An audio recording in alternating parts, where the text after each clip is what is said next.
Lo que no me funciona bien es el audio. Bueno, eso... Claro, es que está aquí ultra callado. Porque va a entrar el audio de cámara. Sin problema.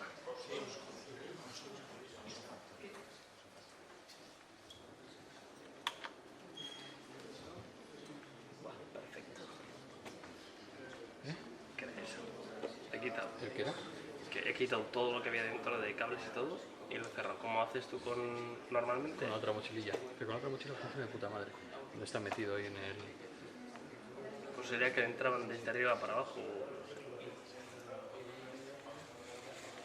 No entiendo lo del audio. ¿Dónde está entrando? ¿A este? Espera. ¿No tiene aquí el ordenador? Sí, pero aquí le coges el selector. Si le dices líneas, que está entrando, tiene que entrar por aquí.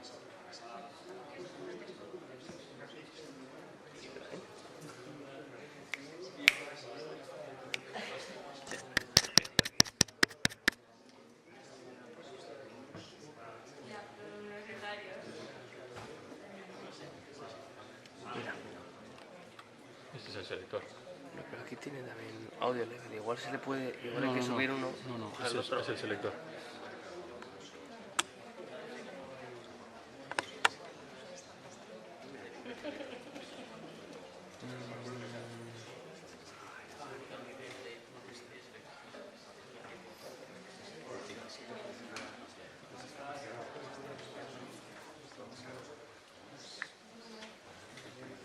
Y otro cablecito de Canon, ¿no? Abajo, en el de abajo. Sí. ¿Qué vamos a probar con este?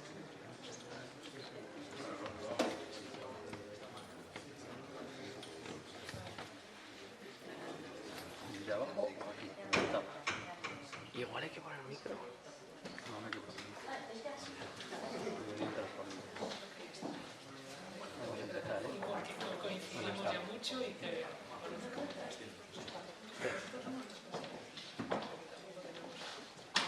Podéis dar un pasito hacia adelante, no hace falta. Vamos a dejaros un poco de aire.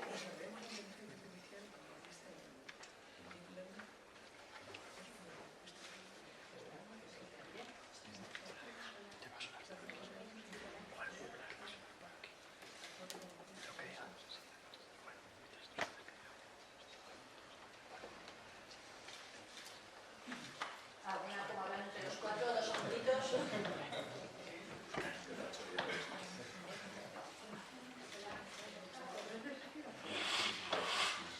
Ya os dejo.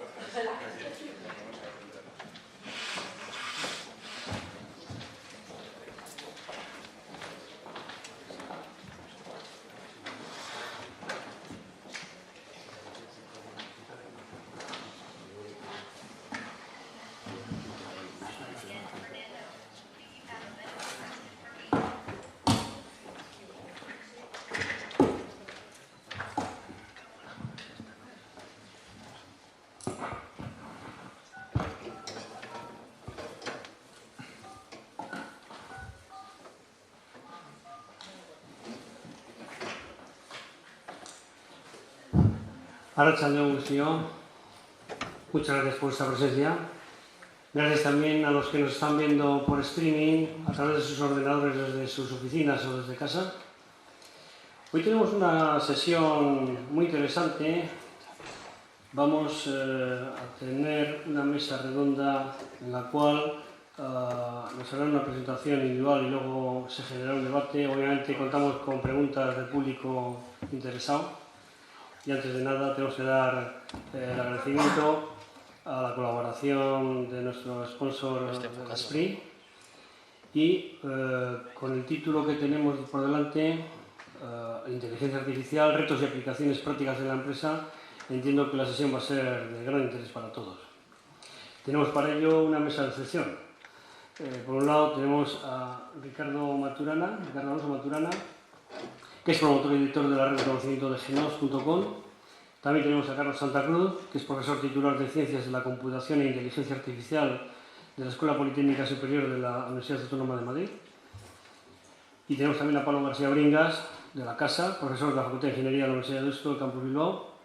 Y como no, La coordinación va a correr a cargo de Osvaldo Lorenzo, que es nuestro profesor de la Tubins School y que siempre tan amablemente nos apoya en estos eventos. Muchas gracias a todos anticipadamente y entiendo que nos amenizaréis la tarde bien. Muchas gracias a todos. Muy bien, muchas gracias a José. Bueno, vamos a dar inicio, como decían anteriormente José, tenemos una mesa de lujo. Vamos a hablar sobre inteligencia artificial, retos y prácticas. Y bueno, la verdad que cuando pensamos en definir este tema, pues estábamos con algunos temas de tecnología y tal, pero decidimos al final quedar en inteligencia artificial. Y la verdad que cuando hablamos de inteligencia artificial, pues hay muchas expectativas, ¿no? De hecho, creo que el debate va a estar muy interesante en ese sentido. Y yo creo que no hay duda de que todo el desarrollo de la humanidad ha venido dado por inteligencia humana, pero hoy en día pues empezamos a preguntarnos si empezamos a tener o tenemos un punto de quiebre hacia una inteligencia que viene más de la máquina, ¿sí? Y bueno, tenemos un montón de nuevas tecnologías, desde el Siri, el coche autónomo, la detección de enfermedades, toda una serie de nuevas soluciones que están impregnadas de inteligencia artificial o parecen estar impregnadas de inteligencia artificial, aunque aquí hay diferentes criterios, ¿no? Vamos a entrar en ello, ¿sí? Y lo que está claro también es que hay una gran ansiedad, ¿no?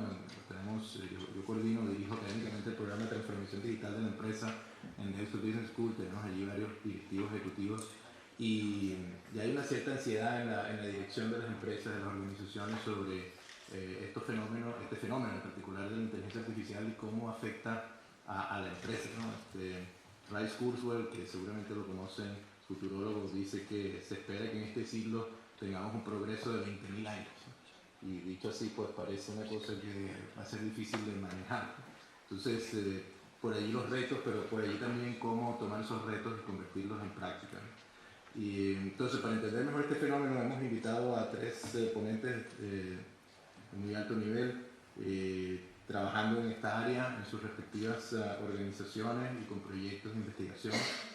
Y el orden que vamos a trabajar es el siguiente: va a empezar a Carlos Santa Cruz, Carlos, profesor titular de Computación e Inteligencia Artificial en la Escuela Politécnica Superior de la Universidad Autónoma de Madrid, y va a tratar el tema Inteligencia Artificial, Estado Actual y Futuro, aplicaciones en el sector financiero. Posteriormente va a ser el turno para Pablo García Bringa, que es profesor titular de la Facultad de Ingeniería aquí en la Universidad de Deusto, y Pablo nos va a hablar de retos y oportunidades de la fábrica que piensa. Y finalmente será el turno de Ricardo Alonso Maturana, quien es licenciado en Filosofía y doctor en Sociología de la UNED, es licenciado en Filosofía de aquí de la Universidad de Deusto y es director de GENOS. Y Ricardo nos va a hablar de Todo está enlazado, una aproximación ontológica al problema de la computación inteligente. Entonces cada uno va a tener 15 minutos. Al terminar cada una de sus presentaciones vamos a hacer un debate con preguntas y respuestas que me tocará moderar, y dedicaremos seguramente eso unos 20-30 minutos, ¿vale? De tal manera que sin más preámbulos, Carlos, muchas gracias por acompañarnos. Gracias.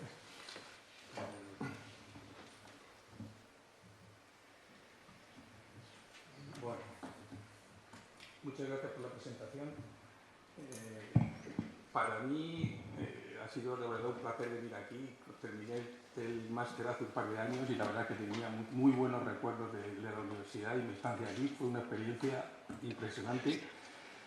Y bueno, yo quería, por una parte, dar una serie de conceptos básicos sobre inteligencia artificial, que es lo que hago desde mi punto de vista de profesor de la universidad, pero por otra parte colaboro en una empresa para aplicaciones de todo este tipo de tecnologías, principalmente en el sector financiero. Entonces hablaré de aplicaciones de lo que es la inteligencia artificial en procesos que actualmente se están ocurriendo día a día en el sector financiero. Entonces, voy a empezar.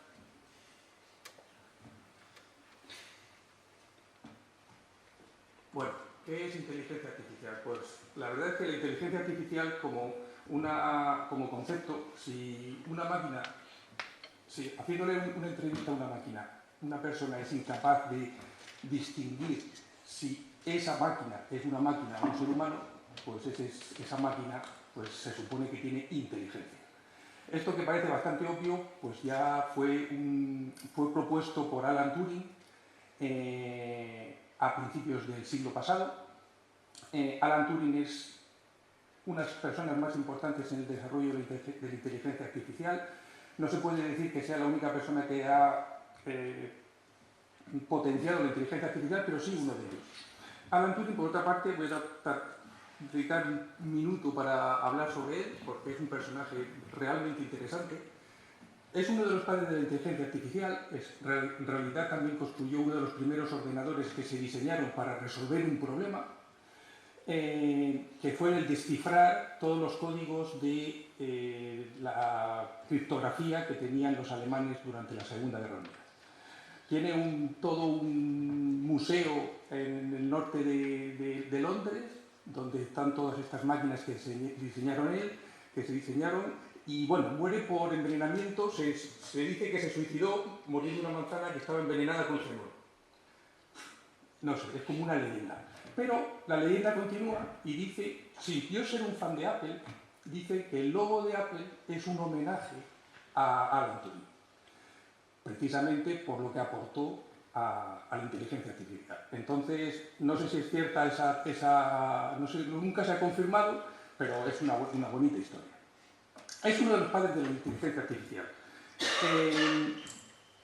¿Estamos lejos de esa máquina que sea capaz de suplantar a un hombre en un test de ese tipo?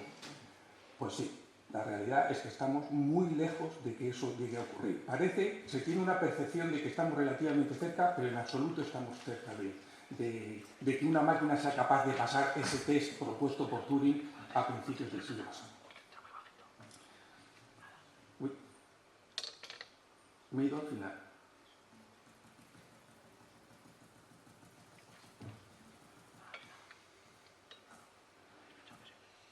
Como la realidad es que la inteligencia artificial, como este concepto de que una máquina puede ser suplantar a una persona en un test, en una conversación, y que nadie se dé cuenta, eso está bastante lejos. Lo que actualmente se considera como inteligencia artificial es lo que en realidad todo el mundo llama aprendizaje automático o machine learning. Esto es lo que realmente a día de hoy es lo que está funcionando. El aprendizaje automático básicamente es: yo tengo un montón de datos, como tengo capacidad suficiente de cálculo, soy capaz de construir un programa que aprende de esos datos a resolver un problema. Ese aprendizaje, esos algoritmos que se basan en esa fuente de datos y el uso de la computación para construir y acceder a esos datos para sacar conocimiento, es lo que a día de hoy se llama aprendizaje automático, y es lo que en realidad se basan todas las tecnologías que se están a día de hoy apareciendo. Todo se basa en estos algoritmos de aprendizaje automático. A día de hoy existe un gran potencial de hardware, existen montones de datos que son capaces de ser almacenados en estos sistemas, existen unos algoritmos que acceden a esa información y sin que se les diga lo que tienen que hacer, aprenden a extraer conocimiento de esa información que está en los datos, y ese conocimiento se termina en una toma de decisiones para resolver problemas. Existe también un proceso de validación para que esa toma de decisiones o esos sistemas automáticos no se desvíen de lo que en realidad están construidos para resolver, es decir, que hacen lo que tienen que hacer, pero no es más que un conjunto de algoritmos que acceden a unos datos para tomar decisiones. Eso es lo que es aprendizaje automático. Sin embargo, existe una paradoja conceptual en lo que la gente piensa sobre inteligencia artificial, porque desde el punto de vista del ser humano, tareas tremendamente simples como la visión, que es el reconocimiento de objetos, el habla, entender el habla tanto oral como escrito, todas estas tareas son tremendamente complicadas para una máquina, y a día de hoy estamos muy lejos de poder resolverlas todavía. Y sin embargo, otras tareas, como son los cálculos matemáticos, son muy fáciles para resolver, porque las máquinas se construyeron para eso. Entonces existe una percepción de que los problemas que son capaces de resolver fácilmente el ser humano, las máquinas deberían también de resolverlos, pero no es así. Estamos empezando a arañar esa capacidad que tiene el ser humano de poder entender el habla y el reconocimiento visual.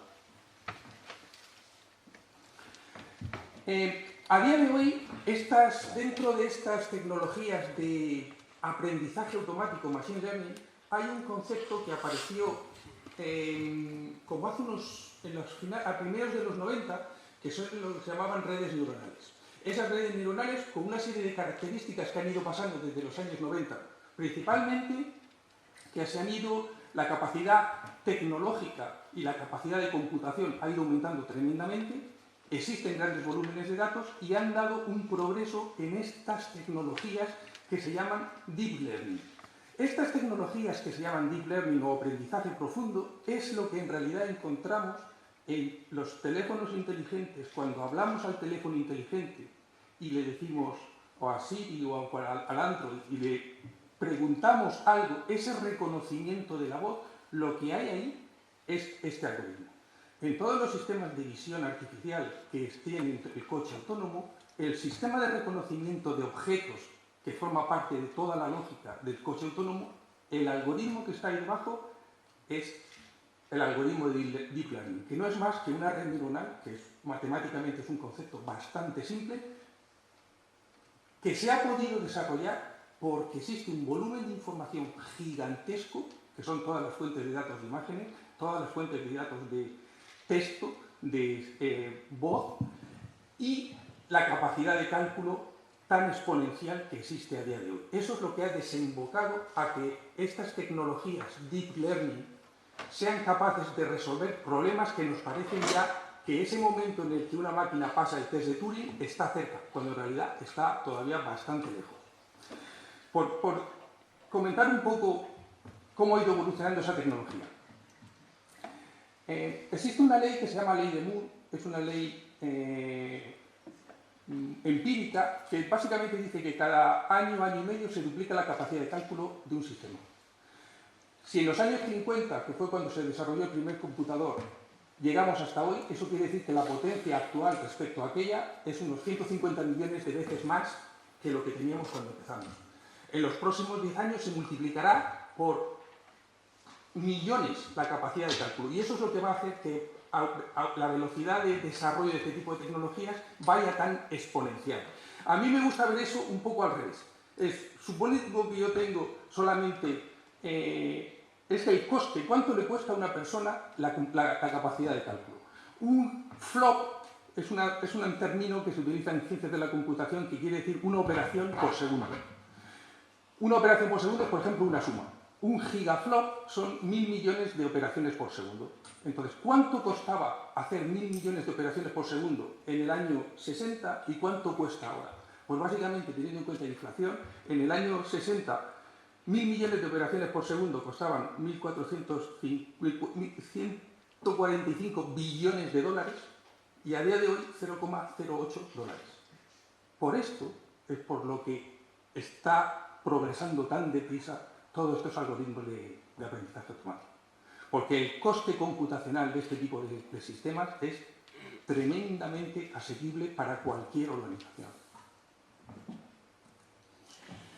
Uno piensa, bueno, ya está. Deep Learning va a ser la solución a todos los problemas. Pues tampoco. Tampoco, porque en matemáticas existe un teorema. Para un teorema, para un matemático, es algo como que es absolutamente verdad. Porque está probado, existe una demostración, está comprobado y es verdad. Pues hay un teorema que dice que un algoritmo no resuelve todos los problemas de la forma más eficiente. Eso quiere decir que el Deep Learning o las tecnologías asociadas a todo este procesamiento del habla resuelven ese problema, pero hay otros muchos problemas que son incapaces de resolver. No es este algoritmo que se ha desarrollado para resolver el problema de reconocimiento del habla no sirve para todo. Hay otros problemas que no son capaces, no lo puede resolver este algoritmo. Y bueno, esto es en mis 15 minutos, ¿cómo voy? Va muy bien, te quedan 5. Me quedan 5. Esto es un poco los conceptos generales. Entonces, ¿a qué me dedico yo? Pues mi otra parte profesional, trabajo como colaborador en una empresa para desarrollo de sistemas basados en tecnologías de inteligencia artificial en el mundo de la banca. En el mundo de la banca yo me dedico a la parte del fraude. voy a comentaros un poco aplicaciones en fraude en medios de pago, blanqueo de capitales, fraude interno. Ahí está funcionando todo lo que son este tipo de tecnologías de inteligencia artificial. No en la parte de hacer el fraude, sino en la parte de prevenir el fraude. Por ahora, el lado oscuro, todavía no estamos en el lado oscuro. Los medios de pago. Estos son sistemas que están a día de hoy funcionando. No lo sabemos porque no los percibimos, pero están funcionando. Un medio de pago es, por ejemplo, una tarjeta. Una tarjeta o una transferencia por internet que hago. Una tarjeta tiene montones de medidas de seguridad, el chip, la banda, no puedo perder el PIN que estoy utilizando, o las transferencias, cuando hago una transferencia de una cuenta a otra, tengo que entrar por una clave, un usuario, me mandan un mensaje al móvil, tengo que poner ese móvil en la pantalla. Tarde o temprano, el defraudador consigue todas esas claves. Tarde o temprano. Entonces, tarde o temprano, todas las medidas de seguridad que los bancos ponen, el defraudador se las salta. Es inevitable, lo va a hacer seguro. Y se pierden millones, las entidades bancarias pierden millones cada año. ¿Cómo funcionan realmente los sistemas de detección de fraude? No intentan cambiar las claves o modificar las claves, sino lo que analizan es el comportamiento de las personas. Y lo que analizan es cuál es el patrón de uso de cada uno de nosotros cuando utiliza los medios de pago. Yo suelo comprar todos los días, por aburrimiento. La cesta de la compra, 150 euros. Todas las semanas en el mismo sitio. Si alguien consigue mis datos de los medios de pago, no va a seguir ese comportamiento y se va a salir de mi patrón de uso. Todos estos sistemas, pues básicamente existe una serie de dispositivos, pues desde que yo hago una operación desde mi medio de pago, esa operación va a la entidad bancaria tiene que comprobar que tengo saldo, pero al mismo tiempo se comprueba el comportamiento histórico de esa persona en todo lo que ha hecho en el último año, para comprobar que lo que está haciendo ahora corresponde a su patrón habitual de compras.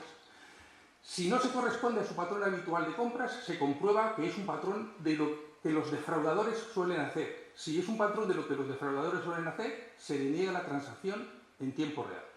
Esto está funcionando prácticamente en todos los bancos, y todos los bancos tienen sistemas de estos que están aprendiendo todos los días de todos los casos de fraude que se producen. La máquina aprende y genera decisiones para autorizar o denegar las operaciones que se hacen con los medios de pago. Entonces, esta es una de las aplicaciones en donde estos algoritmos de aprendizaje automático se aplican utilizando las dos componentes básicas, gran potencia de cálculo actual que existe y grandes bases de datos de todo lo que hacemos todos los españoles con los medios de pago. Estamos hablando de más de 5 o 10 millones de transacciones al día. Al cabo del año, miles de millones de registros. Es una de las aplicaciones clave.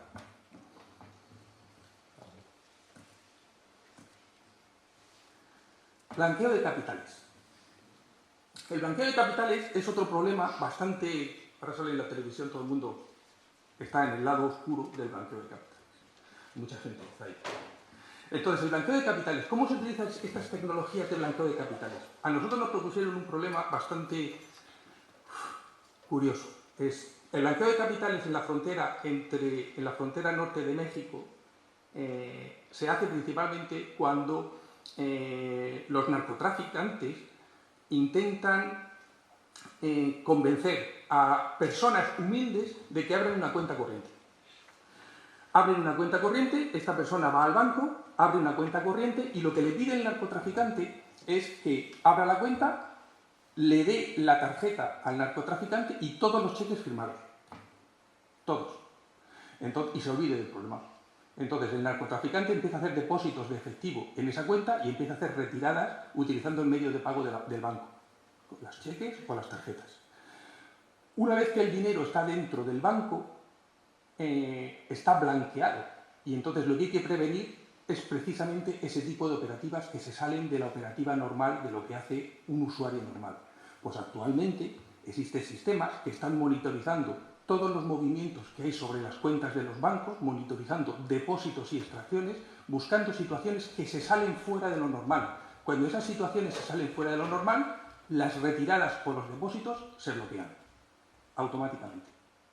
Y esos sistemas aprenden en base a todos los datos que se tienen todos los días. Eso es aplicaciones para el entorno del blanqueo de capitales.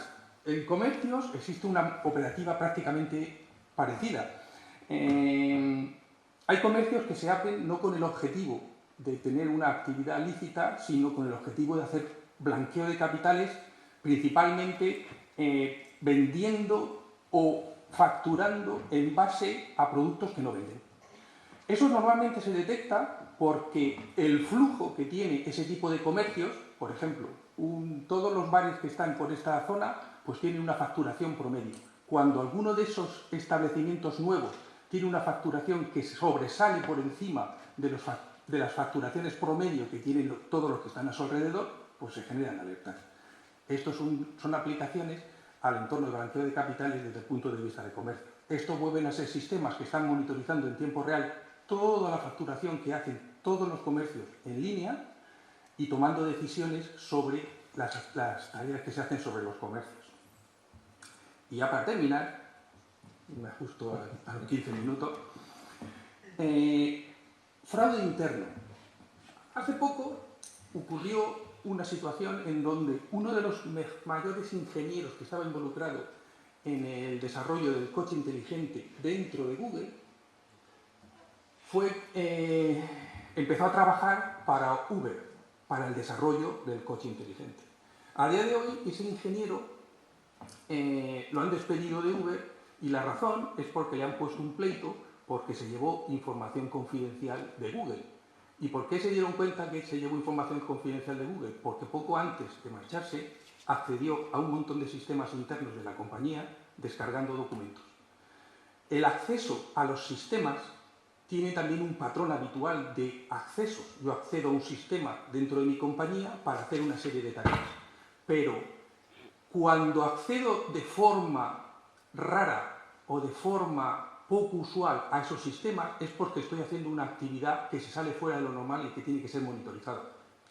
Existen sistemas basados en la búsqueda de esas situaciones excepcionales que intentan identificar que algo está ocurriendo con el acceso a los sistemas internos de las compañías. Entonces, los sistemas de inteligencia artificial basados otra vez en todos los logs de acceso a los sistemas internos de las compañías aprenden a distinguir lo que es normal dentro del trabajo habitual de las personas y lo que se sale fuera de lo normal dentro de ese trabajo. Esta es otra aplicación de estos sistemas de inteligencia artificial. Ya está. Muchas gracias. Muy bien, muchas gracias.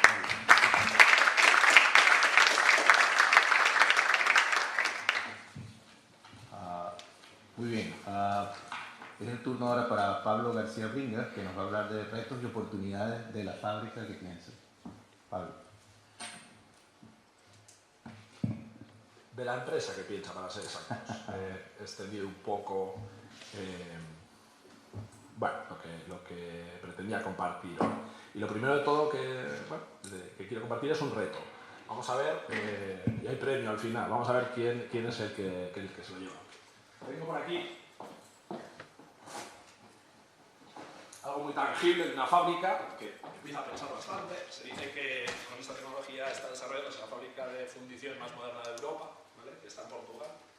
Y el reto que les planteo es a ver quién de ustedes es capaz de encontrar dónde está el defecto. Esto es un freno de Mercedes, como otros tantos, y tiene un defecto. Entonces, bueno, vamos a ver si ellos somos capaces de buscar el defecto. Eso no estoy contigo.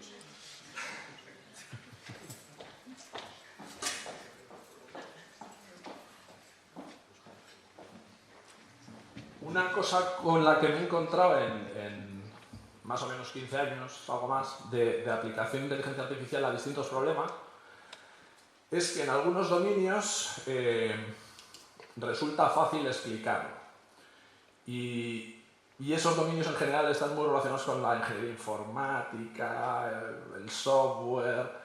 Tengo la sensación de que no trasciende bien, sobre todo pensando por ejemplo en el negocio, en la aplicación práctica y en la conversión de un negocio de lo que es un algoritmo, no trasciende bien. Se da el caso que en 2005 tuvimos la ocasión de, bueno, mucho antes, pero en 2005 tuvimos la ocasión de contar aquí en Deusto con la presencia de José Manuel Gutiérrez Llorente, que es el primer catedrático en España que hablaba de redes bayesianas, una palabrota que por supuesto va seguida de un documento de 500 páginas lleno de fórmulas hasta arriba, pero que venía a decir algo así como que, en beneficio de todos, la inteligencia artificial no es más que un subconjunto de una cosa más compleja, que es el análisis de datos. Y eso, en mi experiencia, me ha resultado bastante más sencillo de transmitir. Un análisis de datos sofisticado incluye muchos casos particulares de lo que llamamos sistemas expertos, sistemas basados en inteligencia artificial. Ese aprendizaje basado en ejemplos que introducía Carlos, yo lo intento asociar a la asignatura de estadística que damos en las carreras. En casi todas las carreras hay una asignatura de estadística que sufrimos mucho cuando somos estudiantes. Se da el fenómeno de que luego yo me he pasado al reverso tenebroso de la fuerza, pero estrictamente, porque ahora doy clase de estadística. Pero bueno, en estadística, si nos quedamos con algo, es con un pequeño concepto que es la cuenta de casos. Casos favorables partido de casos posibles. De todos los casos posibles de un dado, pues va a caer uno. El caso favorable al fenómeno 6, pues es que caiga el 6 de 6 casos posibles, con lo cual tienes un sexto de probabilidad. Más o menos con esa cuenta de casos favorables, casos posibles, si lo extendemos, por ejemplo, a un niño pequeño que no sabe que después de un día viene una noche y después viene otro día, tú le pones a contar cuántas veces después de una noche amanece y acaba sabiendo él solo que el 100% de veces que ha habido una noche al día siguiente ha amanecido.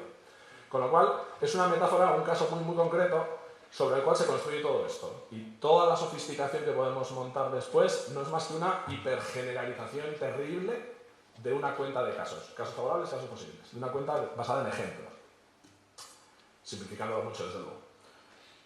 La magia del asunto, yo creo que está más que en responder preguntas, sobre todo desde el punto de vista directivo, más que en apoyarte en sistemas que te resuelvan preguntas, lo cual está muy bien, pero ya tenemos unos cuadros de mando fantásticos, tenemos unas consultoras que hacen un trabajo impecable, que responden perfectamente a nuestras inquietudes en nuestros negocios.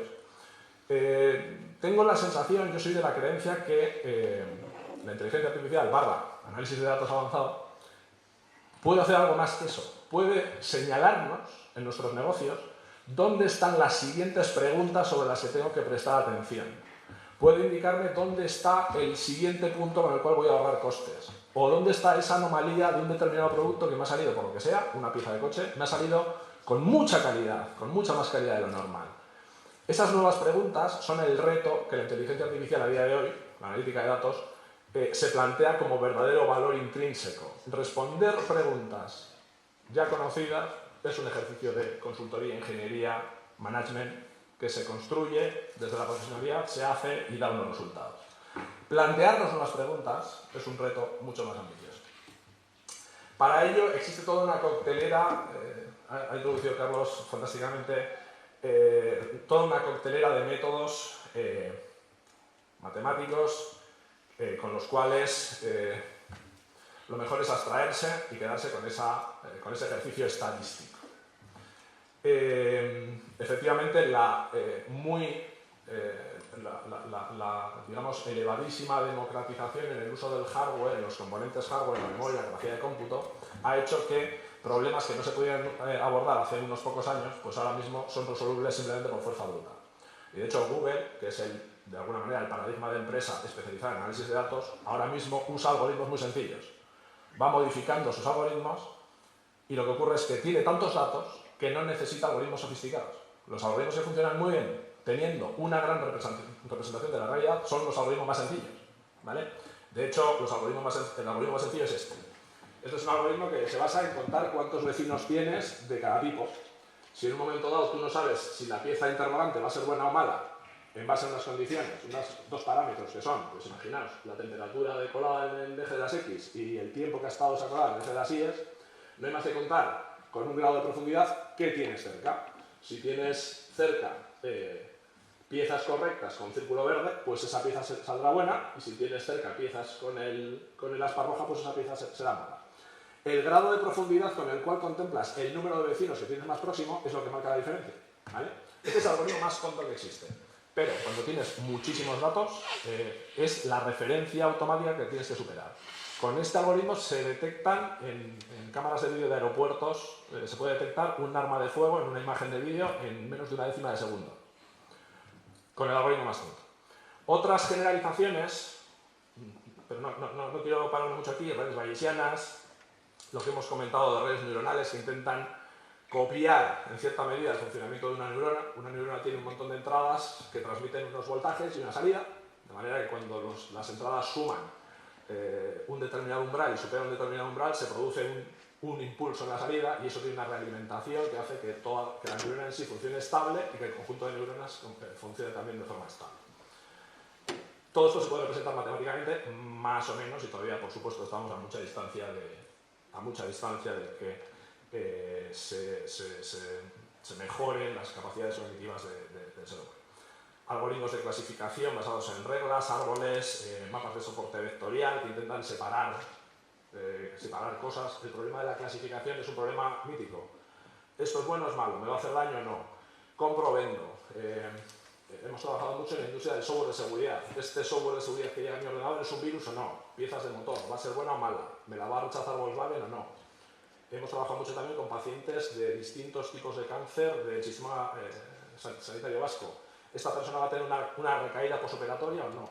Ese tipo de clasificación aparece mucho y existen algoritmos también que te sirven para separar qué instancias tienen riesgo de aquellas que no tienen riesgo, ¿no?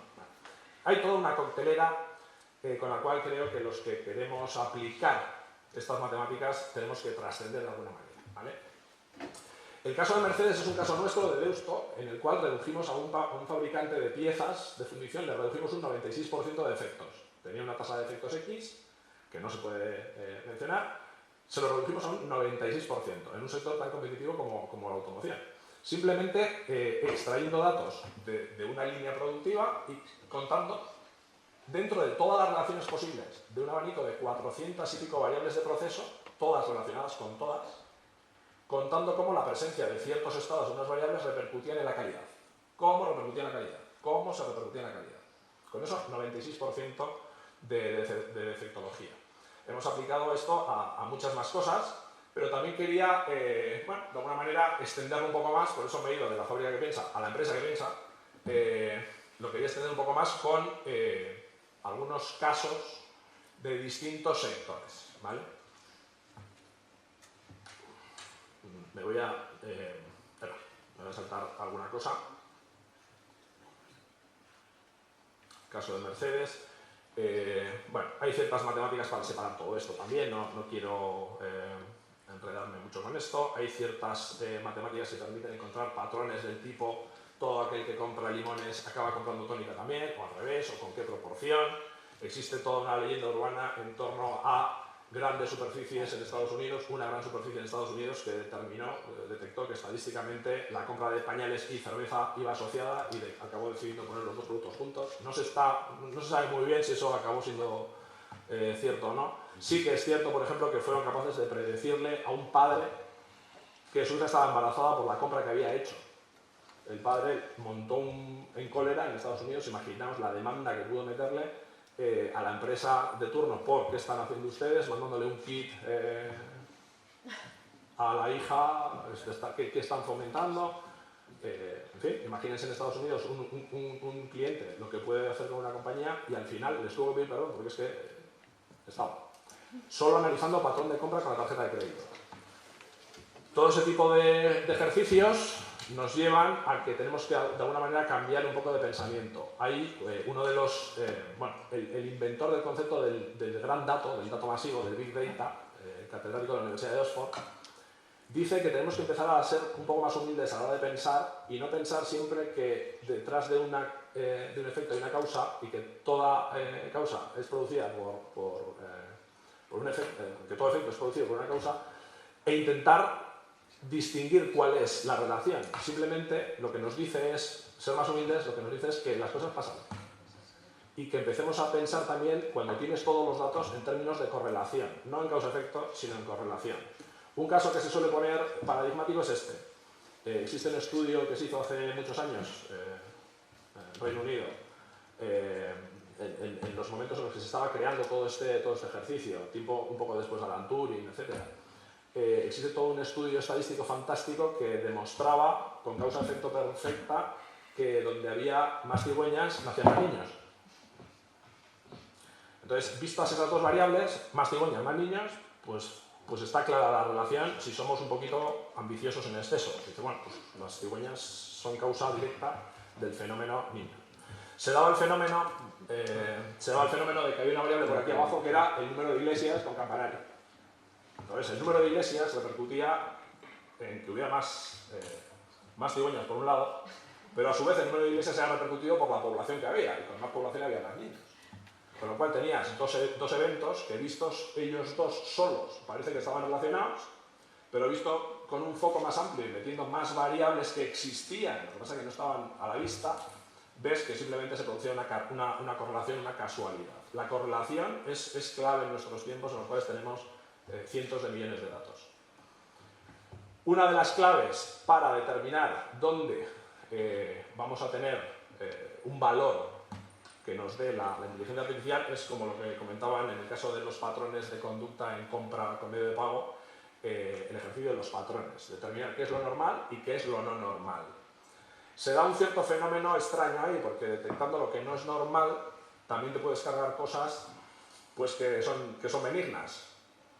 Entonces, de alguna forma, ese paradigma también tiene sus propios problemas. Muerto el perro, se acabó la rabia, pero es que igual no hacía falta matar al perro, ¿vale?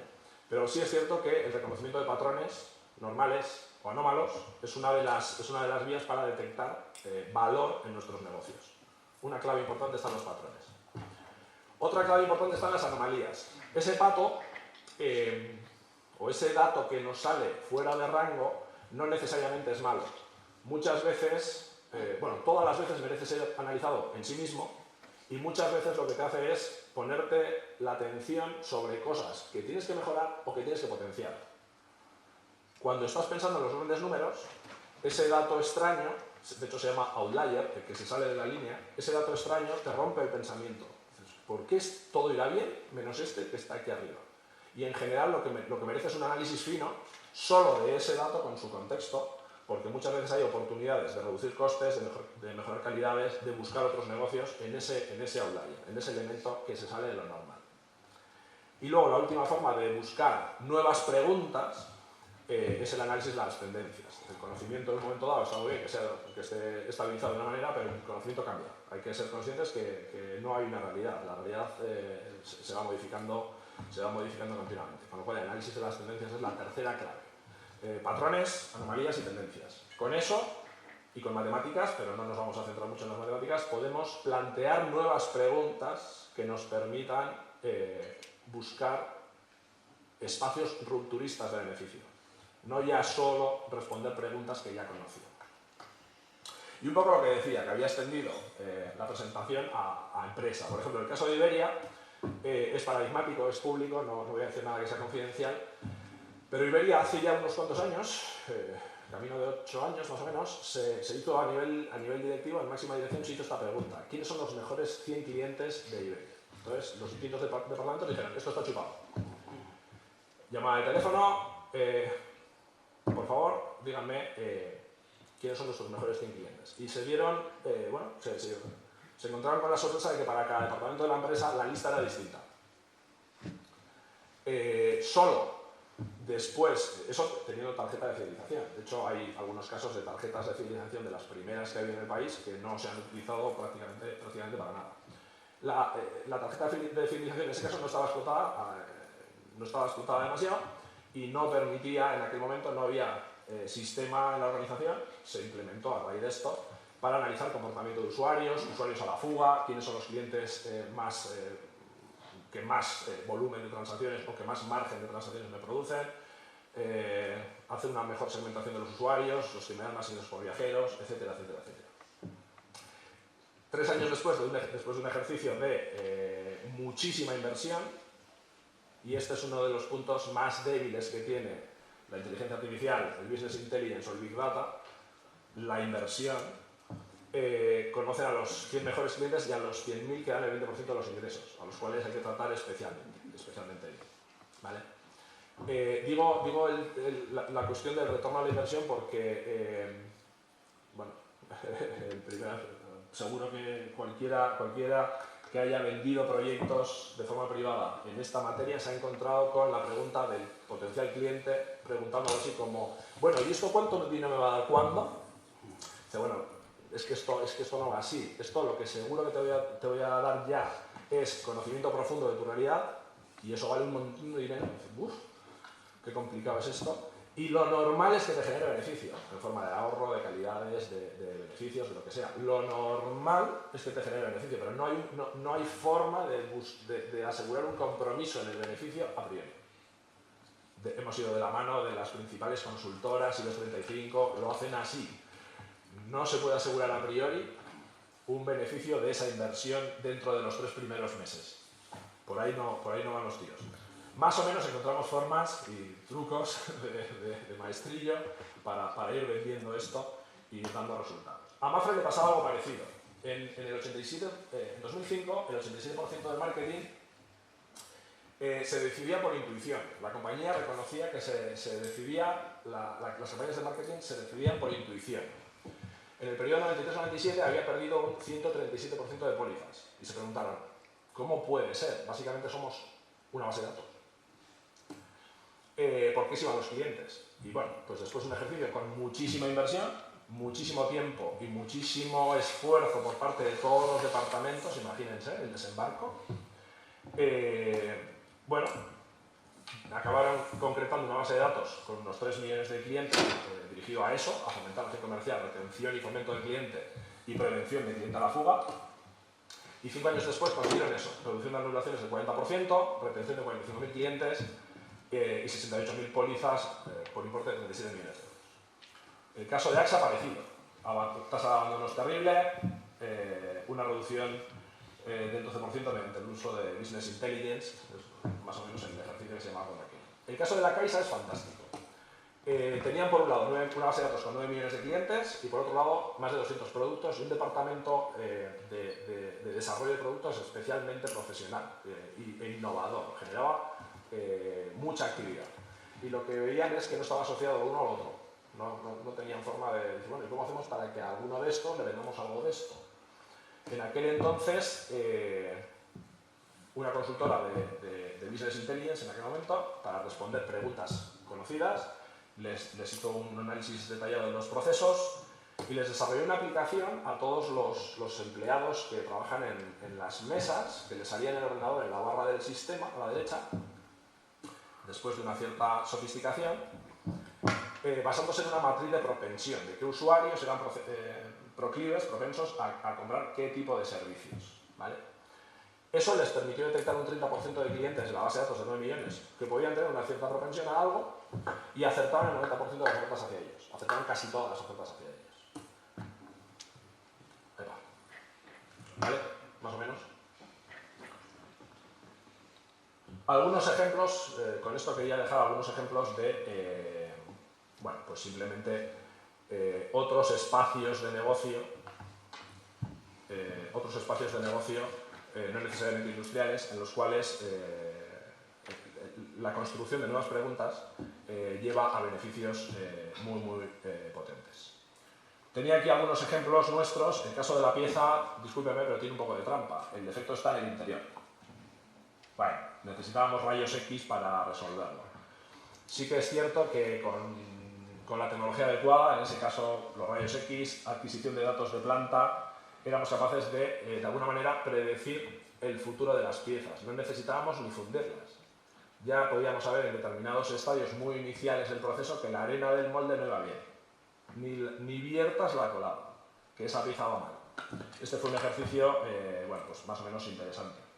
Otro ejercicio parecido buscaba análisis de defectos superficiales, un proyecto que tenía visión artificial, lo llamamos Polifemo, y que lo que hacía era hacer un aprendizaje automático de cada punto, con una resolución muy potente, de cada punto de la superficie de una pieza de fundición para analizar cómo esas piezas se comportaban cuando estaban siendo etiquetadas como buenas y cómo se diferenciaban de eso cuando empezaban a ser malas. A continuación nos metimos con la fábrica entera y bueno, tenemos proyectos potentes en marcha con el objetivo de sistematizar la producción entera, una línea de producción entera para predecir todas las propiedades mecánicas, el consumo energético, la contaminación, etcétera, etcétera. Y por último, para terminar, bueno, tenemos un ejercicio basado en microscopio electrónico para mejora de neumáticos. que se vienen enriqueciendo desde hace pues ya camino de 15 años largos, o alguna más, con nanopartículas, nanomicro, depende de la fábrica, nanopartículas, partículas de carbono, ¿vale? Que dan una resistencia especialmente buena a los neumáticos. Extrayendo un montón de características, somos capaces de hacer una pieza sintética que se obtiene como cruce genético de modelos que vamos simulando. Esa inteligencia, en este caso, usa la componente biológica con la que se construye la especie humana. Cruce de cromosomas, genes, etcétera, etcétera. En este caso lo que hacemos es intentar buscar un espécimen más fuerte, que es la partícula de carbono para inyectar en neumáticos que soporte mayores torsiones, mayores cargas, etc. ¿Vale? Y con esto, bueno, pues es una forma también interesante de aplicar inteligencia artificial de otra manera.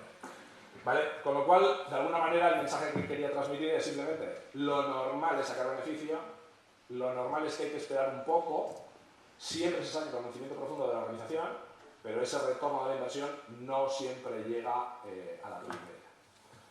Y tenemos casos contradictorios.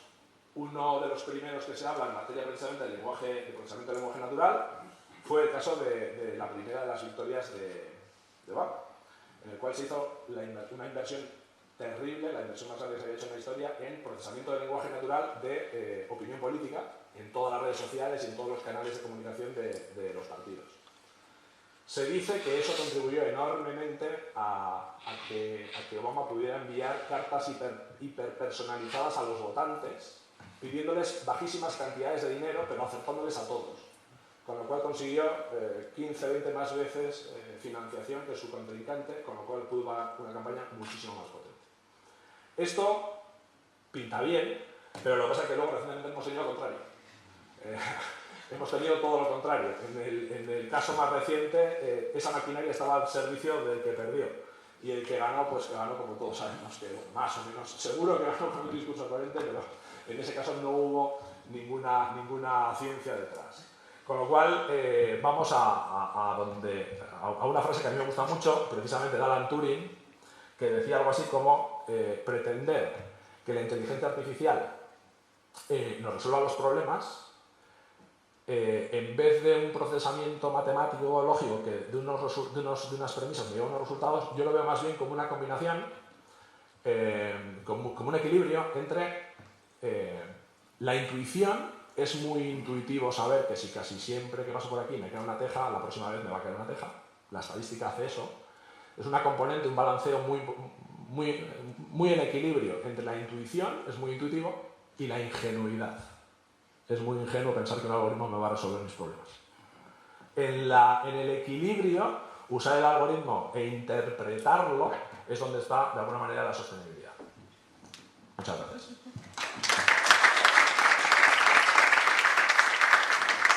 Muchas gracias, Pablo. Nos vamos a permitir un segundo para conectar la presentación de Ricardo.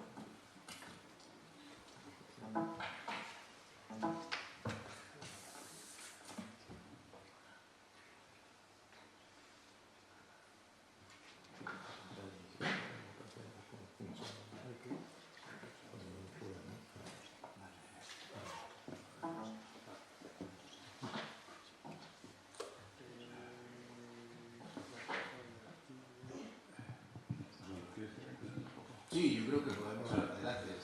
Disculpad porque hemos tenido un problema para bajarnos la presentación desde aquí, no conseguíamos enchufar la wifi. Bueno, yo, si os parece, voy a hacer una aproximación al problema de la inteligencia artificial complementario, diría yo, al que ha desarrollado Pablo y al que entiendo que ha desarrollado Carlos también, ¿no? Yo creo que ellos han hecho un énfasis muy importante en el cálculo. El cálculo, desde luego, es un componente esencial de toda no de la inteligencia artificial, sino del proyecto general de mecanizar la información utilizando la tecnología. Por lo tanto, el cálculo es una condición, ¿no? La segunda cuestión es, hay cálculos que nos permiten hacer cosas aparentemente muy sofisticadas y, sin embargo, son relativamente sencillas.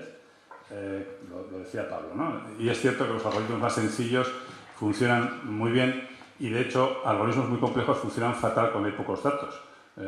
Por lo tanto, la cuestión fundamental es tener muchos datos para simular ser inteligente o para emular la inteligencia. Y por eso voy a comenzar por algo que no es nada obvio. Estamos aquí hablando de inteligencia artificial después de 20 años aproximadamente de haber proscrito esta palabra casi en cualquier foro. La inteligencia artificial se ha recuperado como concepto hace 2 o 3 años. Y yo diría que no tanto de la mano del cálculo, sino de dos circunstancias que han concurrido felizmente, ¿no? Y yo me voy a centrar en estas dos circunstancias. La primera circunstancia es que disponemos por primera vez de una capacidad de computación probablemente sin parangón, hemos resuelto problemas muy complejos de computación y sobre todo hemos empezado a registrar trillones de datos que vienen de la actividad digitalizada de la gente. Esta es la primera condición. Existen muchísimos datos que nos permiten interpretar fenómenos que nos interesan. Cómo compra la gente, cuáles son sus preferencias para elegir el piso en verano, etc., ¿no? Es decir, que vosotros, por primera vez, y esto es una de las cosas que voy a comentar, no solamente tenéis un genoma, el ADN que os representa y que está dentro de cada cromosoma de cada célula vuestra, es decir, que en teoría de información sabíamos que la naturaleza en su conjunto había resuelto bastante bien el problema de representar el conocimiento y transmitirlo de una generación a otra, y no solamente transmitirlo, sino activarlo en sus conocimientos con un conjunto de reglas que permitían que ese genoma se conectara con proteínas y generara sistemas, etc., ¿no? Creo que eso no es suficiente para decir que la naturaleza o la vida es inteligente. De hecho, no predicamos de la vida o de la naturaleza que son inteligentes, pero sí lo hacemos de las personas. Entonces, no es solo esa capacidad, digamos, para representar la información lo que hace algo inteligente. No diría yo que una célula es inteligente o que un pulpo lo es, aunque parece que los cefalópodos son particularmente inteligentes dentro de... ¿no? Esto es así, ¿no? Y sin embargo, cada célula es capaz de representar toda la información de todo ese organismo y transmitirla a la siguiente generación con pocos fallos. No sin fallos, sino con pocos fallos. Hay mutaciones, pero no hay demasiados fallos, ¿no? Entonces, por primera vez disponemos de algo parecido a esto, ¿no? Tenemos una gran capacidad de cómputo y de cálculo. Y además es que, por primera vez también, todos los organismos inteligentes de este planeta están dejando huellas digitales en nuestros sistemas de información, que ya son masivas. Desde cuando estáis navegando por Google con una cuenta de Gmail, le estáis diciendo a Google casi todo lo que os interesa, ¿no? Cuando llega el verano buscáis las casas y cuando... Os voy a poner un ejemplo que es muy interesante. Todos tenéis seguramente aquí un smartphone en el bolsillo que se conecta cada muy poco tiempo con vuestra... busca una antena y va diciendo dónde estáis, ¿no? Más o menos, como decía Pablo, vuestra vida responde a patrones relativamente sencillos de interpretar cuando se tienen suficientes datos. Se sabe si eres un trabajador que tiene un puesto de trabajo fijo y que va todos los días, o si, sin embargo, viajas y vas a distintos sitios. Hay patrones, ¿no?, que están en el teléfono. Pero Google, por ejemplo, ha sacado un buscador de síntomas en Estados Unidos solo para teléfonos móviles. Y la pregunta que yo me hago es ¿por qué solo para teléfonos móviles? Si no nos deja buscar del mismo modo que en el teléfono móvil, con un buscador facetado que permite hacer... Pues porque lo normal es que en vuestro teléfono móvil tengáis activada la cuenta de Gmail, ¿no? Consultáis el móvil y, por tanto, sabe exactamente quién está buscando qué síntomas. Por tanto, estamos dejando una huella digital que se parece en cierto modo a la huella genética, que la estamos proyectando fuera de nosotros y que se está depositando en muchísimos sitios. Y las empresas están empezando además a tener cada uno una parte de esa información y algunas casi toda la información. Los grandes actores de Internet tienen muchísima información sobre vosotros, pero por ejemplo Iberia tiene una información sobre vuelos, patrones de viaje, Endesa sobre consumo eléctrico, que es muy interesante, y además lo tiene geolocalizado. Las empresas tienen información y los bancos, pues cada vez que depositáis el dinero en un sitio con una tarjeta, pues saben que habéis hecho una compra, de qué cantidad, lo están viendo, ¿no? Entonces, esto ha creado muchos incentivos para juntar los datos y para analizarlos. Y ahora yo quiero hablar de interpretación, que es otra cosa distinta, ¿no? Interpretación es otra cosa distinta. Bueno, yo voy a hablar de tecnologías cognitivas, que a mi juicio son las que realmente están utilizando los grandes agentes en Internet, los grandes actores en Internet, como Google, Facebook, eBay, por poner solamente algunos, pero también los que no están en Internet de una manera tan significada, como puede ser Microsoft o como es IBM con todo el programa de Watson, ¿no? Las tecnologías cognitivas son un conjunto de tecnologías que incluyen el cálculo y que incluyen algoritmos, estadística predictiva, etcétera, ¿no? Análisis, por tanto, pero incluyen más cosas. Incluyen un elemento fundamental. Y ese elemento fundamental que incluyen es la capacidad de las máquinas para leer los documentos que nosotros depositamos en Internet o que están en los sistemas, da igual que no estén en Internet público, porque ya está yendo todo Internet, todos nuestros sistemas de gestión se están webizando, están en la web. La capacidad de interpretar, decía, los recursos digitales, pero no tanto desde esa perspectiva de procesar el lenguaje natural de manera estadística, es decir, este string, técnicamente un string es una secuencia de caracteres, es igual que este, es igual que este, es igual que este, sino entendiendo, interpretando correctamente las entidades que pueblan, que están dentro de los documentos. Es decir, distinguiendo a Pablo García Bringas como una persona que además es un profesor, que es de la Universidad de Deusto dentro de un documento X que puede ser de la Universidad de Deusto en cualquier otro sitio. Esta es la yo creo que esto es lo que realmente es interesante, ¿no?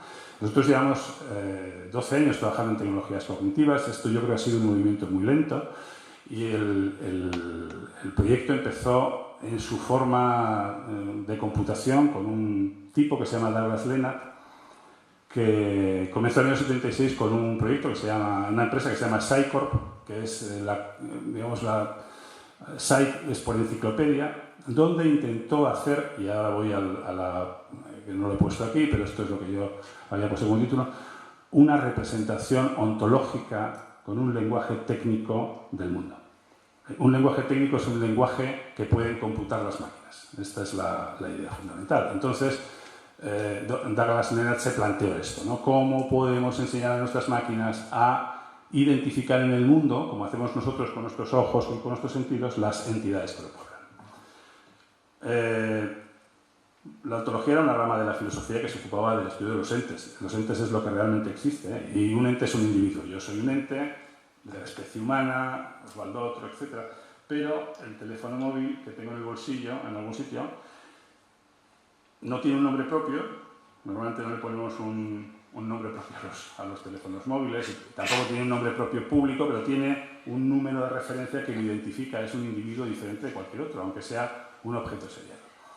El mundo está poblado de individuos. Y la pregunta, por tanto, muy interesante, es cómo pueden mis sistemas reconocer los individuos que están en los recursos naturales, que es el universo de nuestras máquinas. Nuestras máquinas no tienen ojos, aunque hay máquinas sensoriales que ya empiezan a hacer algunas cosas. Nuestros sistemas de información, los sistemas que nosotros utilizamos, este ordenador, mi teléfono móvil, no son sensoriales. Solamente interpretan, leen documentos. Documentos de formatos distintos. Me da igual que sea un Word o que sea una imagen, pero son documentos digitales. El universo de las máquinas son los recursos digitales, los documentos digitales, originalmente creados por las personas, donde las personas representan cosas. ¿Cómo pueden las máquinas leer esos documentos como lo haríamos nosotros? Y con esa enorme capacidad de cálculo que tenemos, ¿cómo pueden conectar todos esos contenidos entre sí? ¿Cómo, por ejemplo, puedo ver todos los lugares donde aparece una persona y, por tanto, inferir los intereses, porque leo también los temas, los asuntos, los lugares, las empresas con las que está esa persona? ¿Y cómo puedo relacionarla con otra?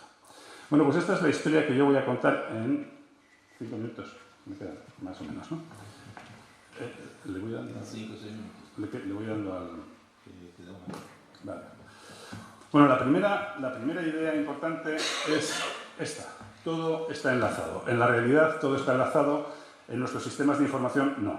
Esta es la primera cuestión. Nuestros sistemas de información no son demasiado inteligentes. Nos asusta a veces cosas que hacen, pero en psicología existe un término para designar a personas que son... El síndrome de Asperger es una forma benigna de esto, ¿no? Pero hay formas más agudas por las cuales alguien puede hacer cosas absolutamente extraordinarias, pero no desenvolverse en la vida real o ser incapaz de comunicarse.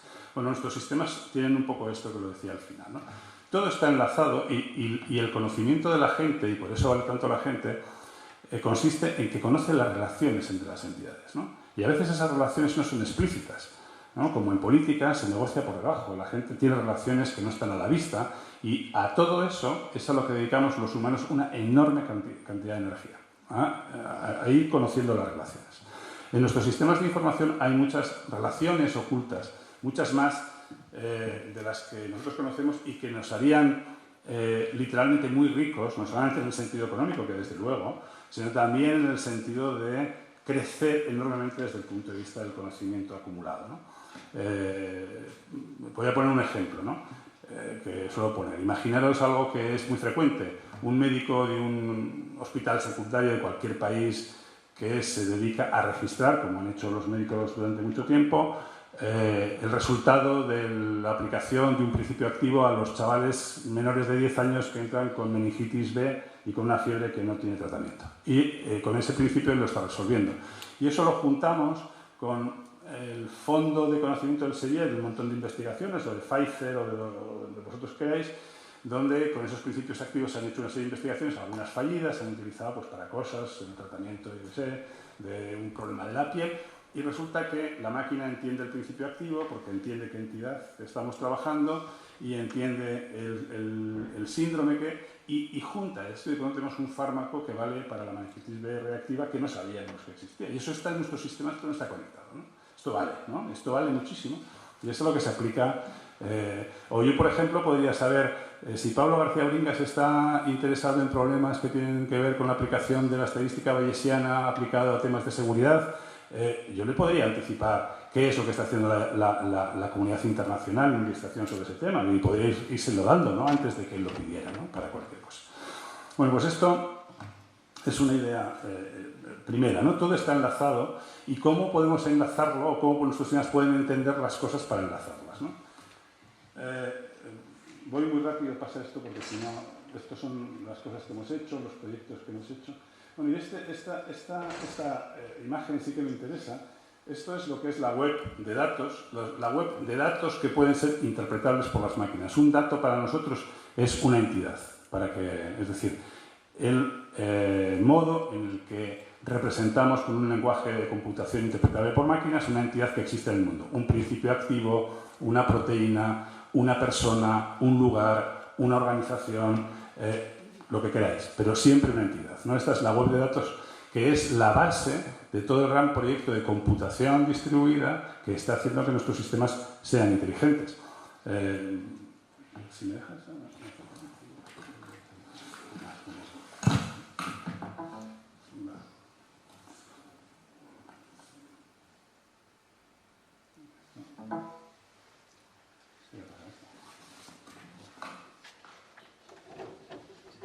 Bueno,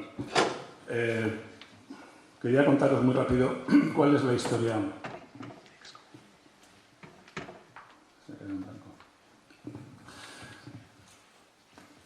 Bueno, mientras vamos recuperando Entonces, ¿cuál es la historia de todo esto? ¿Cómo empieza todo esto? Empieza con un debate que ha ido por debajo, que se inaugura con un libro de un tipo que se llama Strawson, en el año 54, que se titula Individuos. Bueno, este es el proyecto lo presentamos aquí en Deusto, toda la plataforma digital del Prado. Hemos hecho el sistema de recuperación de BBVA.com, también de la Universidad de Deusto, del Deusto Knowledge Hub, toda la plataforma de Grupo Santillana, en fin. Y todo eso funciona con tecnologías cognitivas, ¿no? Bueno, estaba hablando de este libro. Este libro es un libro que aparentemente tiene muy poco que ver con la... Es un libro que se escribe más o menos 10 años después de que Turing estableciera el modo en el que vamos a ser capaces de reconocer esto, ¿no? La cuestión es si alguien simula tan bien algo, eso es tan real como si fuera real, ¿no? Esta es la pregunta de Turing, ¿no? Y en el fondo de todo nuestro programa de inteligencia artificial está esto, ¿no? O sea, la convicción de que realmente en algún momento podemos llegar a emular por lo menos un conjunto de funciones tan bien como las personas y quizá en el futuro todas, ¿no? Nos quedan fuera dos cosas ahora mismo, ¿no? La autoconciencia, es decir, la capacidad que tenemos los humanos de saber que estamos pensando sobre algo, y la intencionalidad, el hecho de que sabemos para qué pensamos algo. le damos una intención a lo que hacemos y de momento las máquinas no. Individuos fue un ensayo de metafísica donde se establecieron algunas cuestiones básicas de nuestros modelos de computación actuales, ¿no? La primera, cómo se pueden identificar particulares en el discurso. El discurso, los particulares tienen nombres propios y cada nombre propio es uno distinto, ¿no? Cómo saber que un nombre propio se asigna a un particular, ¿no? La segunda idea aquí es que un particular, decía Strawson, se corresponde en la realidad con un cuerpo material. Y esto es la forma más intuitiva de decir con una entidad. Con este principio es con el que estamos computando en tecnologías cognitivas ahora, ¿no? La tercera idea es que los nombres tienen un sonido asociado. Es decir, que P-A-B-L-O es Pablo, cuando lo digo yo, no sé cuando lo dice un tipo, por ejemplo, de Malasia, es otro sonido distinto, ¿no? Diría más bien un conjunto de sonidos. Esos sonidos están detrás de todo nuestro programa de reconocimiento de voz y de identificación de voz y entidad, que es una de las claves de las tecnologías cognitivas actualmente, ¿no? Y la cuarta idea, que es fundamental, y por esto digo que este es el libro clave para entender dónde estamos exactamente ahora, ¿no? La estructura sujeto-predicado permite la descripción de los particulares o individuos, permite asignar atributos y a través de los atributos hacer después deducciones. La Universidad de Deusto trabaja en inteligencia artificial, por ejemplo, es algo que predicamos en la Universidad de Deusto, o Velázquez pintó las medidas, algo que Velázquez vivió en el siglo XVII, se puede predicar de muchas maneras y yo puedo hacer la pregunta, ¿qué pintores vivieron en el siglo XVII? Y aparecerían unos cuantos, ¿no? Bueno, en este proyecto nos hemos tirado desde entonces. ¿Cómo hacer que las máquinas terminaran haciendo esto, que ya es un problema para las personas y haciéndolo razonablemente bien, ¿no? Esta es la primera idea. La segunda idea, este es un libro del año 49, creo, de Gilbert Wright, es ¿qué es una mente? Esta es otra pregunta importante, porque se supone que una condición para ser inteligentes es disponer de mente, ¿no? Y ahí teníamos un problema importante, y este es un problema donde la psicología y la computación han tenido que resolver muchos digamos, escollos, y hay una psicología computacional que está detrás de todo esto. Y la idea fundamental de Wright es que una mente es un artefacto que opera, no es algo. Él habla de esta idea del fantasma dentro de la cabeza, ¿no? Como cuando tenemos esta idea de que existe una mente y un cerebro, no, es operaciones, ¿no? La tercera idea importante, y esta es una idea más contemporánea, es que la inteligencia tiene que ver con los contextos y con proveer de contextos significativos a algo, ¿no? Yo creo que esto es absolutamente básico y todo el mundo estaría de acuerdo con esta idea de Randall Munroe, ¿no? Y cuando los computadores nos proveen de contextos, nos hacen más inteligentes a nosotros, no a los computadores. Esta es otra de las ideas que yo creo que hay que tener muy en cuenta, ¿no? Bueno, Douglas Lennart se ocupa de algo que es darles a los computadores un contexto de sentido común. ¿Qué es el sentido común? Pues, por ejemplo, el sentido común es lo que gobierna el siguiente comportamiento. No tirarse de 10 metros de altura. En la Tierra eso es muy peligroso, en la Luna se puede hacer, ¿no? Con lo cual la inteligencia es contextual. No vale lo mismo, el predicado no te tires de 10 metros no vale para cualquier contexto, solamente para algunos contextos. O te puedes tirar de 10 metros si debajo hay agua, o si debajo hay una tela de bomberos, ¿no? Que te va a parar un golpe y detrás tienes un incendio. La inteligencia que tienen que aprender las máquinas es contextual. El gran proyecto de inteligencia artificial y tecnología cognitiva es contextual. Cuando IBM dice que ha conseguido desarrollar un proyecto de inteligencia que le llaman un proyecto de tecnologías cognitivas, es cuando vence a un conjunto de gente en un programa de televisión, en un juego que se llama Jeopardy. Jeopardy es un juego de estos donde hay que saber cosas que son de contexto, ¿no? Es cuando dice, no. Entonces todo el programa de inteligencia artificial y todas las ontologías y vocabularios que estamos construyendo, que se llama inteligencia artificial pesada, precisamente porque no se puede reducir a un problema de cálculo, tiene que ver con dar a las máquinas los contextos que le permiten interpretar correctamente los recursos. Voy muy rápido. Dar a las máquinas dice la inteligencia son 10 millones de reglas. Esta yo creo que es la idea más importante.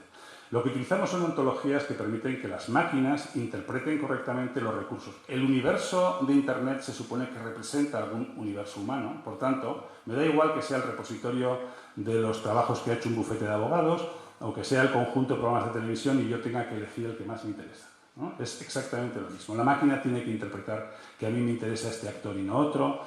Y todos los sistemas, y con esto voy a acabar, todos los sistemas que hemos hecho con este conjunto de tecnologías, todos los sistemas tienen como objetivo ese reconocimiento por parte de las máquinas, de las entidades, de manera que puedan hacer algunas cosas que nos parecen muy interesantes. Por ejemplo, predecir, ¿no?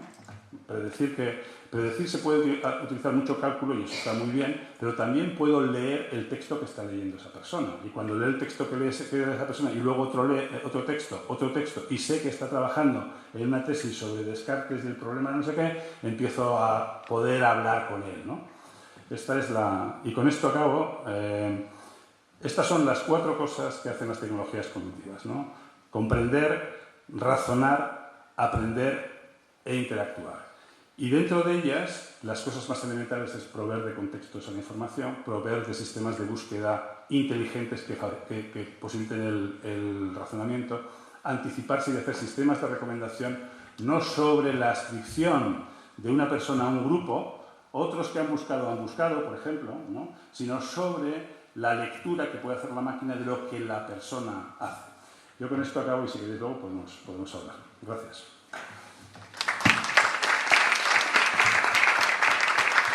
Muy bien, muchas gracias a Ricardo. Abrimos el turno de preguntas.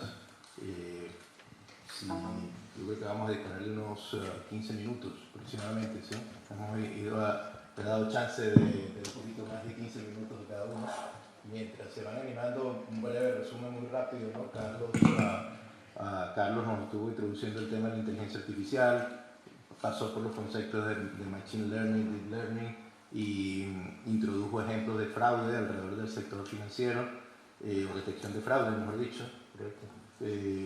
Luego Pablo estuvo trabajando en la empresa inteligente más que la fábrica, se extendió más allá de la fábrica, con casos en diferentes sectores, automoción, aerolíneas, seguros, y finalmente Ricardo ha focalizado su presentación en las tecnologías cognitivas y semánticas, básicamente. Venga, una pregunta por aquí. Yo primero daros las gracias por preparar una ponencia, una charla tan rabiosamente actual. Yo tengo una compañía con otro compañero y no por corregir a Carlos, pero por ejemplo somos vanguardia mundial en inteligencia artificial, en procesos neurolingüísticos, en tecnologías del lenguaje digital. Alcanzamos esos sesgos neurodeductivos en los cuales somos capaces de emular verdaderamente la cognición humana, que es una de las capacidades de la comprensión y el habla, y sobre todo trabajamos muy en vanguardia con deep learning, con redes neuronales convolucionales. Enseñamos a las máquinas a que aprendan, comprendan y puedan interactuar con los humanos en cualquier ámbito del conocimiento humano. Hemos empezado por algo que es muy complicado, que es crear un asistente virtual de salud y medicina, un chatbot, al cual cualquier persona le puede preguntar con un grado de complejidad y enjundia sintomatológicamente hablando y obtener una respuesta totalmente avalada científicamente, porque no dejamos de utilizar ninguna base de datos ni pública ni privada de salud y medicina que hay en red, no solo ya porque tenemos un extraordinario algoritmo que, como dice bien Pablo, no todo lo soluciona, evidentemente, y bueno, pues tenemos varios hitos, ¿no? Trabajamos en muchos campos, porque es verdad que ya no solo nos hemos centrado en el ámbito de la salud y la medicina, pues tenemos clientes como el Gobierno Federal de los Estados Unidos, la República Popular China, el Gobierno francés, estamos negociando con el Gobierno de Singapur, hacemos chatbots específicos, por ejemplo, un reto ahora que se nos ha planteado es trabajar con los cirujanos en Singapur, lo cual no quiere decir que los cirujanos no van a saber si tienen que montar una sutura del grado calibre 6 o 7, pero que van a tener un chatbot que siempre van a poder preguntar y poder avalar aquella decisión que incluso tengan duda o puedan contrastar o validar. Me ha encantado cuando Ricardo ha hablado de ontología. Perdona que te interrumpa, es que tengo varias preguntas Sí, en la... sí, necesito que perfecto. concretes en una pregunta. La cuestión es que, no por corregir a Carlos, ya hemos conseguido que que las personas hablen con las máquinas y no sepan si están hablando con las personas o con las máquinas. Eso lo puedo acreditar porque lo hemos hecho ya con el hospital de Stanford, con miles de llamadas grabadas en cloud, con Machine Learning, y ya las personas cuando llaman no saben si están hablando con una persona o con una máquina. Quería decir eso. Vale. Carlos, ¿quieres comentar algo perfecto? Claro, en el ámbito de la medicina. En cuanto se le sale, vamos a ver, estoy totalmente de acuerdo. Es decir, yo no tengo ninguna duda que en un contexto se puede suplantar el conocimiento de una persona, pero el test de Turing es hablar con una máquina de cualquier tema y tú no distinguir que es una persona, incluso cuando se equivoca, porque esa máquina no se equivoca y ya sospechas que es una máquina porque nunca se equivoca. El reto de la subjetividad de la medicina no tiene nada que ver con otro campo del conocimiento humano.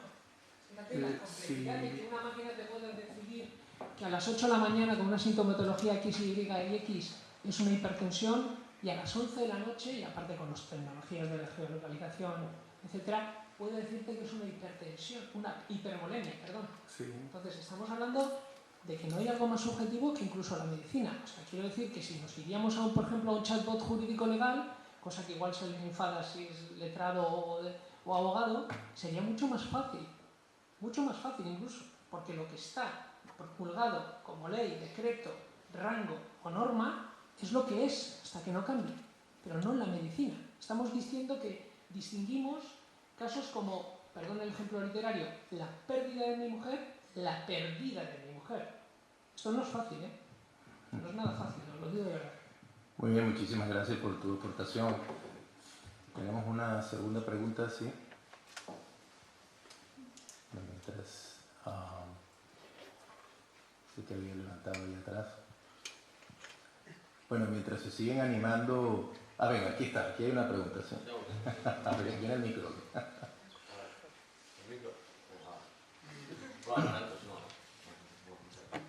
Pues mi pregunta es con esto del Big Data, de que estamos dejando rastro por todos lados, por internet, en las redes sociales, datos estructurados, como semi, no estructurados, lo que sea. Mi pregunta es dónde queda la privacidad, hasta qué punto, por ejemplo, en el caso de Facebook, hace nada vendió datos de una forma ilegal, y de hecho no sé cuánto fue la pena que tuvo, pero ¿dónde queda ese tema, básicamente? La privacidad. No sé si... Sí, la verdad que es el tema de la privacidad.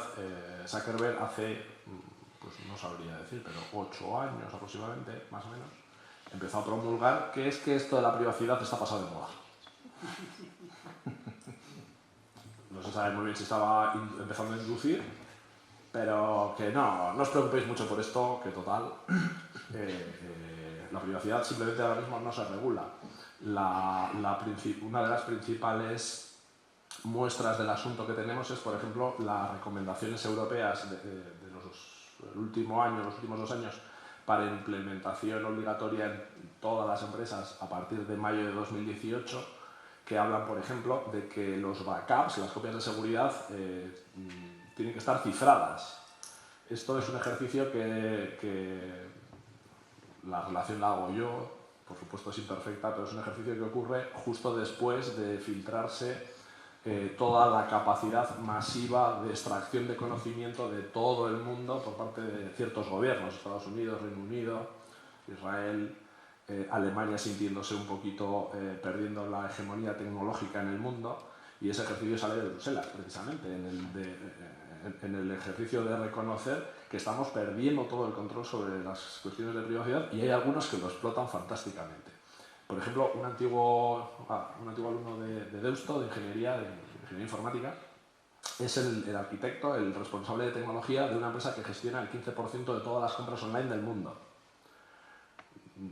De los 50 más o menos que estamos aquí, hay 7 y pico que la siguiente compra online que hagan la gestiona Kenneth, un alumno de aquí. Una de las cosas que hacen las empresas de gestión de compras, además de sugerirnos, el que se ha comprado la misma bicicleta, se ha comprado estos neumáticos y este casco, y luego te bombardea a través del navegador, y Google además para eso hace un navegador, para empotrarte publicidad a todas horas. una de las cosas que hacen las compañías además es lo que se llama agregación de cookies. Es una tontería absoluta cuando navegamos en un portal para configurar la presencia que se nos da a nosotros, personalizarnos el portal, pues cualquier empresa online deja un pequeño ficherito con unos parámetros de configuración y se queda con una copia. Todo eso, cuando lo ha apuntado un poco Ricardo, cuando te compras el viaje de vacaciones, luego la bicicleta, luego te preocupas de cosas para los niños, a continuación compras determinado producto y además eso lo haces en distintas tiendas, pero entre ellas contratan al mismo proveedor, a Kenneth, y él se encarga de agregar todas esas cookies, saben quién eres tú mucho mejor que tú. Y estamos en un ejercicio en el cual esta página acepta cookies. Y dice, bueno, pues siguiente, porque si no, tal. Y existe todo un montón de tecnología que se utiliza que incluso no necesita pedir permiso a nada. Ese teléfono de Oswaldo, lo teatralizo, fue el teléfono anterior que se produjo al mío. Son idénticos. El suyo es el 1612 y el mío es el 1613. Existe tecnología para saber que sus píxeles en pantalla son distintos que los míos. De manera que cuando él compre una bicicleta de la marca Orbea, no sé qué, y yo compre la misma bicicleta, la tienda puede saber que él es él y que yo soy yo. Hay ya pruebas de concepto con las que con 5 compras con tarjeta de crédito anonimizadas se sabe que tú eres tú. Porque en tu barrio, con tus gustos, con tu capacidad de compra, con estas playeras deportivas que has comprado aquí y este otro ejercicio de aquí, con 5 compras se sabe que tú eres tú. Con lo cual la privacidad será uno de los caballos de batalla en un mundo que efectivamente ahora mismo está descontrolado. Hay algunas pautas, algunas pequeñas pautas de protección de datos de ciertos caracteres, religión, salud, orientación sexual. Hay ciertas cuestiones que entran dentro de los datos privados del usuario, pero en general es uno de los retos que tenemos. Sí, Pablo, creo que Ricardo quería comentar algo. Sí, la presentación que había preparado acababa con algunos desafíos y con una idea. Yo estudié filosofía y ahora yo creo que tenemos un problema que es filosófico desde el punto de vista práctico, no solamente desde el punto de vista de nuestro modelo de mente, de aprendizaje, de computación, etcétera, ¿no? Sino también sobre las consecuencias prácticas de todo este desarrollo. Pablo ha dicho ahora que el que Zuckerberg dijo esto. En cierto modo, cuando estás viendo a gente más joven que nosotros, ¿no? Tienes la sensación de que hay cosas que son ya como pasadas de moda, entre ellas la privacidad probablemente, ¿no? Es decir, que cuando alguien saca 600 fotos en una noche y las sube a su Instagram, que es una práctica, yo no sé si son 600 o son 50, pero son unas cuantas fotos, constantemente está publicándose, ¿no? Cuando yo os decía ese genoma que estamos construyendo con datos en todas partes, tiene que ver con esto, ¿no? Con una representación de uno mismo que a la postre no la podemos controlar. Mi impresión es que en este sentido creo que las cosas van a ir muy rápido en la industria y muy lentas en el ámbito de la decisión política. Y creo que las decisiones que pueden proteger a la gente de ciertas cosas que se pueden volver contra sí mismas, de una, por ejemplo, increíble cantidad. Pensad en este caso. Dentro de poco yo creo que no vamos a utilizar monedas y dinero en cash. Prácticamente todos iremos con el moneda. Esto va a ser así, ¿no? Ese tipo de pagos eran privados. Nadie sabía qué habéis hecho con ese dinero.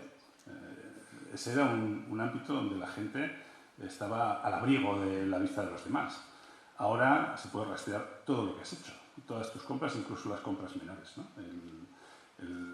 Esto va a ser así, ¿no? Entonces, la sensación es que nuestra clase política no va al mismo nivel y que la conversación política sobre estos problemas, sobre el problema de la tecnología, que creo que es un problema, es una oportunidad inmensa, pero luego también plantea problemas, pues prácticamente no se está planteando, se plantea tal. O las soluciones son completamente insuficientes, ¿no? La ley, por ejemplo, de protección de datos creo que no hace que ninguna empresa que quiera hacer deje de hacer.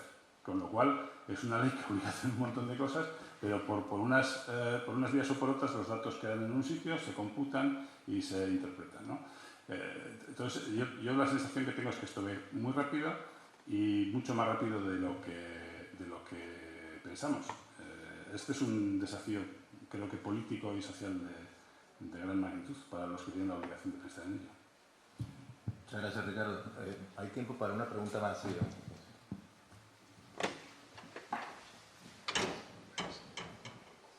hola, buenas tardes.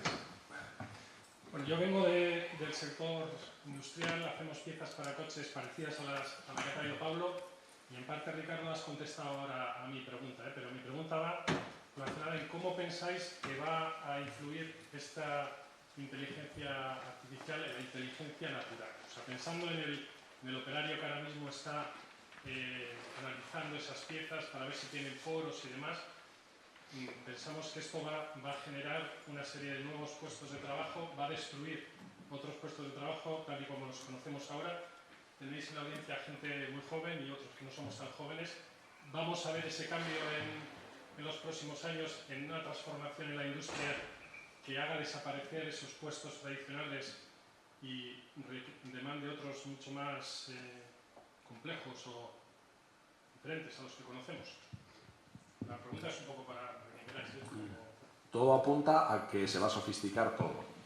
Aquí a mí me gusta una frase de Dijkstra hablando de la inteligencia artificial y me gustaría también saber vuestra opinión sobre el tema. A mí me encanta. Dice algo así como que preguntarnos sobre si una máquina puede pensar, él lo dice así, ¿vale?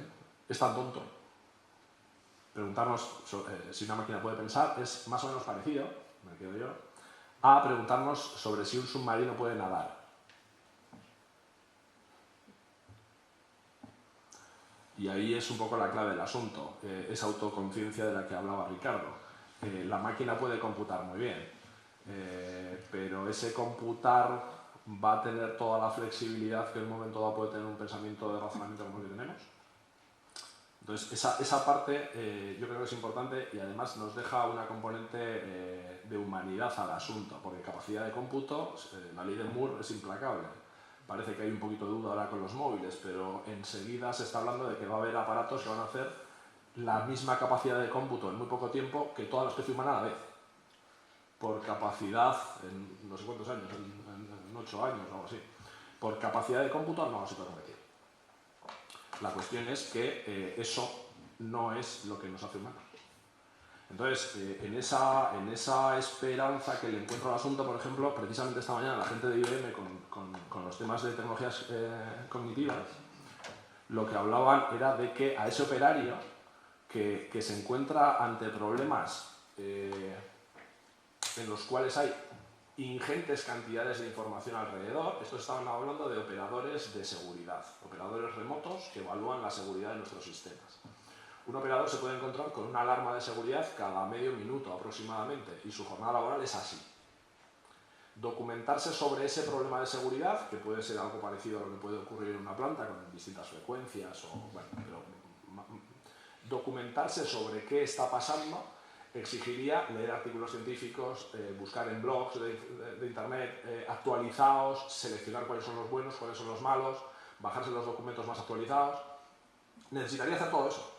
En un mundo en el cual decimos que producimos la misma documentación que toda la especie humana en todos los años hasta aquí, ahora la producimos cada mes o algo así.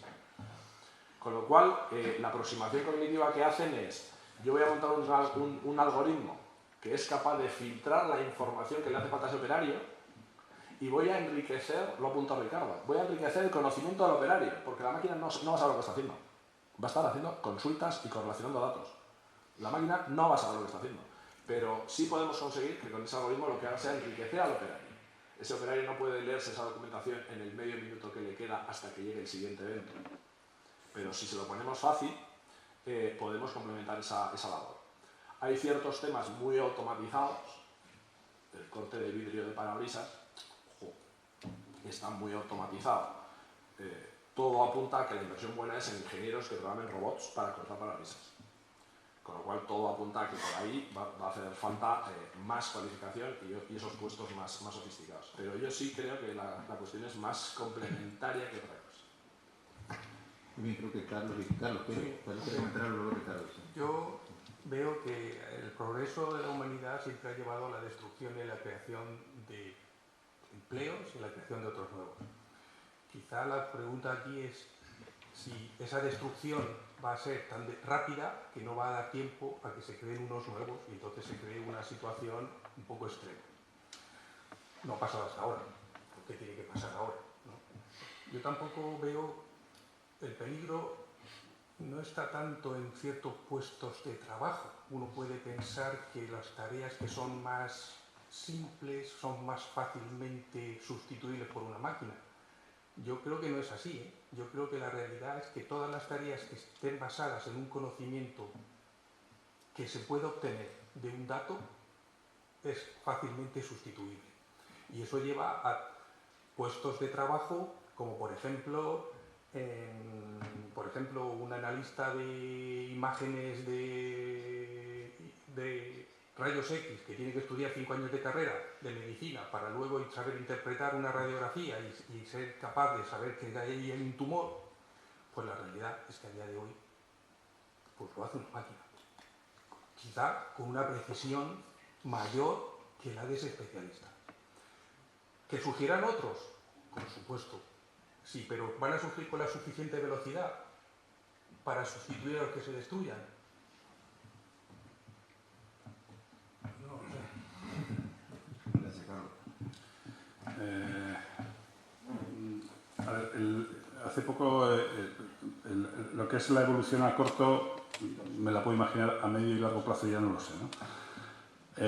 Cuando he estado mencionando antes estas 4 dimensiones de la tecnología cognitiva, razonar, aprender, interactuar, etc., esto está cogido de IBM. Esto es lo que dice IBM, que creo que es lo que... Y hace poco estuvimos, y de hecho estaba dicho como lo dicen ellos, ¿no? Y hace poco estuvimos con ellos y una cosa que realmente asusta un poco de su progreso, porque en reconocimiento de entidades pues creo que hay más gente que trabaja, etc. Pero ellos han trabajado mucho la parte más digamos, compleja, que es reconocer las entidades, pero luego procesar de tal manera que pueden incluso construir el perfil psicológico de alguien a partir de sus textos. Pero textos que uno crea, correos electrónicos y cosas de este estilo.